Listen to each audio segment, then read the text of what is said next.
Friends, welcome to our quiz with question and answer part 2। Part first हमने देखा था और वहां पर मैंने आपसे एक क्वेश्चन किया था, आपको याद होगा ये क्वेश्चन का आंसर क्या होगा। तो यहाँ पर मैं आपको बताना चाहूंगी आई रोट दिस लेटर, यहाँ पर हम लिखेंगे विथ अ पेन। ऐसा क्यों? क्योंकि अगर किसी निर्जीव चीज के द्वारा कोई कार्य किया जाता है तो वहां पे विथ का यूज किया जाता है। लेटर भी निर्जीव है और उसके ऊपर लिखने वाला पेन भी निर्जीव है, इसलिए हम यहाँ पर विथ का यूज करेंगे।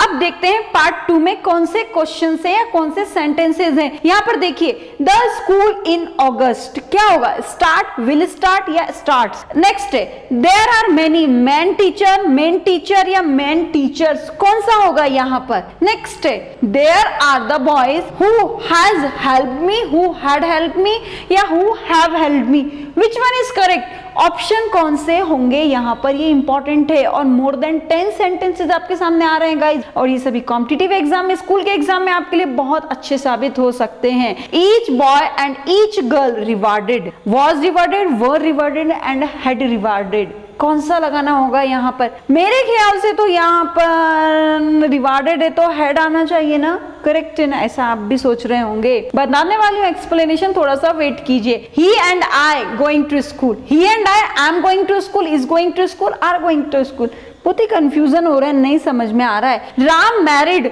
विथ सीता, यस विथ ही बोलते हैं, बाय सीता या टू सीता, विथ ही बोलते हैं ना हमेशा। Ram married with Sita. हाँ, आगे he is coming in the classroom, into the classroom. I am going to home, the home या कुछ भी नहीं लगाना है, क्या होगा यहाँ पे? सब कंफ्यूजन ही कंफ्यूजन है। Ram return to her grandpa home या एट हर ग्रैंडपा होम, क्या होगा? Ram return to his grandpa home या एट हिज ग्रैंडपा होम, क्या होगा? My father is much strong या वेरी स्ट्रॉन्ग। अरे यार सबके मीनिंग तो एक ही है, बड़ा कंफ्यूजन हो रहा है यहाँ पर। चलिए गाइस, अगर आपको इसमें से किसी के भी आंसर्स मालूम है तो तुरंत लिख लीजिए और वीडियो को पूरा ध्यान से देखिए और चेक कीजिए कि जो आंसर्स आपने बोले हैं वो करेक्ट हैं, लेकिन करेक्ट क्यों है या करेक्ट नहीं है तो क्यों करेक्ट नहीं है। चलिए स्टार्ट करते हैं। The school in August, school अगस्त में स्टार्ट होगी। अब तुरंत लगा देंगे यहाँ पे will start, simple future tense में बना देंगे, लेकिन ऐसा नहीं करना है। यहाँ पर आप लगाएंगे स्टार्ट्स। ऐसा क्यों होगा? अब आप सोच रहे होंगे मैम स्टार्ट्स क्यों लगाया?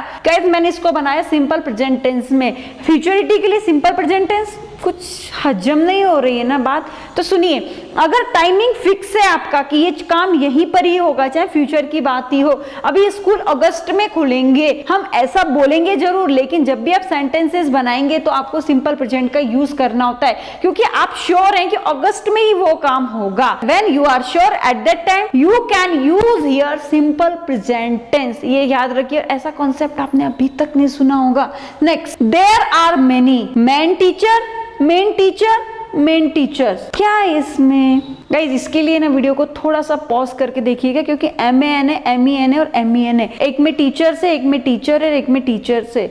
तो मेरे हिसाब से इसमें से तीनों में आप मुझे बताइए कौन सा सही लगता है आपको। मुझे तो मालूम है गाइज यहाँ पर ये C ये वाला करेक्ट होगा। ऐसा क्यों? देखिए कोई भी सेंटेंस है उसमें मैन और विमेन किसी कंपाउंड फेज में आते हैं। कंपाउंड देख सकते हैं, मैन के बाद में टीचर्स ले लिया है हमने, मैन और विमेन किसी कंपाउंड फेज में आते हैं, तो सेंटेंस बनाने के टाइम पर दोनों को प्लूरल किया जाता है। देखिए मैन को यहाँ पर हमने प्लूरल कर दिया, MAN को MEN कर दिया, और टीचर भी यहाँ पे कंपाउंड फेज में है ना, मैन के साथ आया, इसलिए हम यहाँ पे टीचर्स का यूज करेंगे, तो C वाला यहाँ पे करेक्ट होगा। ये रूल आप लिख लीजिए, किसी भी सेंटेंस में अगर मैन और विमेन ये दो वर्ड हैं और कंपाउंड फेज में आए हुए हैं तो हमेशा आप उनको प्लूरल करेंगे, सिंगुलर में काम नहीं होता है। चलिए ऐसे बहुत इंटरेस्टिंग रूल्स आपको मिलने वाले हैं। और गाइस एक और चीज यहाँ पर, तो ये तो हम सभी जो आपको बता रहे हैं ये सभी ग्रामर के टॉपिक्स हैं, इनको और भी अच्छे से आप समझना चाहते हैं तो तुरंत हमारे ऐप में जाकर के हमारे ग्रामर के कोर्स को आप देख सकते हैं। और गाइस हमसे आप ऑनलाइन क्लासेस के लिए भी कांटेक्ट कर सकते हैं। Next, they are the boys who helped me, क्या लगाएंगे? हैज, हैड और हैव। तो यहाँ पर देखिए हु हैज हेल्प्ड मी नहीं होगा, यहाँ पर हम बोलेंगे who have helped me. Reason is that कि ये वही बॉयज है जिन्होंने हमारी मदद की। ये दे आर द बॉयज, ये वही बॉयज है हु हैव हेल्प्ड मी, जिन्होंने मेरी मदद की। अभी बॉयज यहाँ पे प्लूरल फेज में है, इसलिए हम यहाँ पर हैव का यूज करेंगे। Next sentence, each boy and each girl rewarded, were rewarded ही सही होगा ना, क्योंकि दो हैं, नहीं तो हैड रिवार्डेड सही होगा, ऐसा ही होगा ना, बट ऐसा नहीं होगा, यहां पर लगाना होगा was rewarded. Reason is that कि ईच के बाद, ईच से बनने वाले सेंटेंसेस के बीच में अगर एंड का यूज कर दिया जाता है तो हम उसको सिंगुलर की तरह ट्रीट करते हैं। यहां पर बॉय है, यहां पे गर्ल है, लेकिन यहां पर ईच है और बीच में एंड है, इसलिए हम इसको सिंगुलर की तरह ही ट्रीट करेंगे, इसलिए सेंटेंस बनेगा each boy and each girl was rewarded, ना कि वर, ना ही हैड होगा। चलिए आगे बढ़ते हैं गाइस। ये ग्रामर के बहुत ही इंपॉर्टेंट टॉपिक्स हैं जो आपने देखे होंगे, लेकिन इनके रीजंस आपको अभी नहीं मिले होंगे, लेकिन ऑफ कोर्स इस वीडियो को देखने के बाद में आपको थोड़ा बहुत तो समझ में आ ही जाएगा कि ग्रामर में कितना हार्डनेस होती है और हम उसको कितनी स्मूथनेस से पढ़ाते हैं। Next, he and I going to school, क्या होगा? ही के साथ इज आता है, आई के साथ में एम आता है, क्या लगा दूं मैं यहाँ पर? He and I am going to school, he and I is going to school. Guys यहाँ पर आर होगा, क्योंकि यहाँ पे दो सब्जेक्ट हैं, प्लूरल का हमने यूज किया है, इसलिए आप बोलेंगे he and I are going to school. चलिए नेक्स्ट सेंटेंस पर आते हैं। Ram married with Sita, by Sita, या कुछ भी नहीं लगाना है। इसका आंसर देने से पहले गाइज मैं आपको बताना चाहूंगी, अगर आप हमसे ऑनलाइन क्लासेस के माध्यम से जुड़ना चाहते हैं, इट मींस अगर आप इंग्लिश बोलने में ट्रेंड होना चाहते हैं तो आप हमसे ऑनलाइन क्लास भी कर सकते हैं, लेकिन इसके लिए आपको हमारे कुछ वीडियोस देखने होंगे जो हमने अपने ऐप में बहुत कम कीमत में आपके लिए रखे, ताकि जब भी आप हमसे एनरोल हो आपको रिजल्ट प्राप्त हो सके। राम मैरिड सीता, क्या होगा? विथ सीता नहीं होगा, बाय सीता नहीं होगा, कुछ नहीं करना है, राम मैरिड सीता ऐसा ही बोलना है। ऐसा क्यों? तो सुनिए, अगर मैरी ये शब्द मेन वर्ब के रूप में आया है, क्या सुनना है? मेन वर्ब के रूप में आया और उसके बाद में तुरंत ऑब्जेक्ट को वो फाइंड करता है, उसके बीच में कुछ भी नहीं, प्रेपोजिशन का यूज करते ही नहीं, ये रूल है। मैरी अगर मेन वर्ब के रूप में आया है तो वो अपने बाद तुरंत ऑब्जेक्ट लेता है, बीच में कोई भी प्रेपोजिशन देना ही नहीं पड़ता है।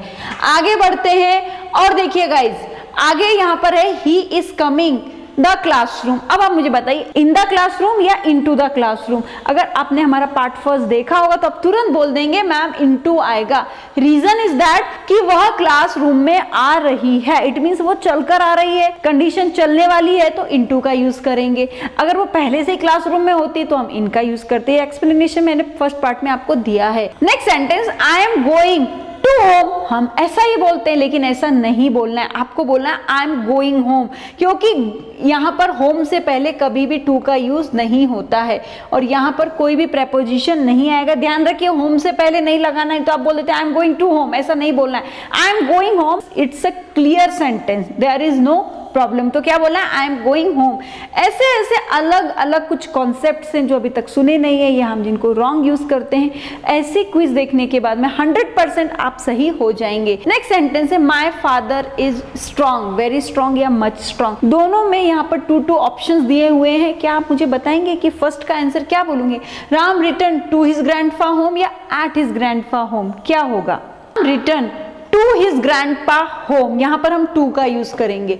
आप में से बहुत सारे लोग जो ध्यान से देख रहे होंगे ना, वो ये बोलेंगे मैम पीछे आपने बोला था होम से पहले कोई भी प्रेपोजिशन नहीं आता है, अब आप यहां पर क्यों लगा रहे? यहां पर भी तो होम है। तो मैं आपको बताना चाहूंगी, होम से पहले अगर कोई भी पजेसिव केस हो, हिज ग्रैंडपा, ये पजेसिव केस है, अगर पजेसिव केस हो तो आप यहां पर टू का यूज बिल्कुल बिंदास कर सकते हैं। Ram return to his grandpa home, ऐसा ही बोलना होगा। My father is strong, very strong या मच स्ट्रॉन्ग, वेरी का यूज करेंगे क्योंकि वेरी हमेशा पॉजिटिव केस में हम यूज करते हैं। तो गाइज ये थी हमारी सेकंड नंबर वाली क्विज। ऐसे मोर देन 20 to 30 क्विज हम आपके सामने लेकर आने वाले, लेकिन इसके लिए आपको हमारे चैनल को सब्सक्राइब करना होगा और ये सभी क्विज को ध्यान से देखना होगा। अगर कुछ क्वेरीज आपके मन में आ ही रही है तो भी आप मुझे कॉमेंट करके पूछ सकते हो। I will surely give the answer. Thank you very much.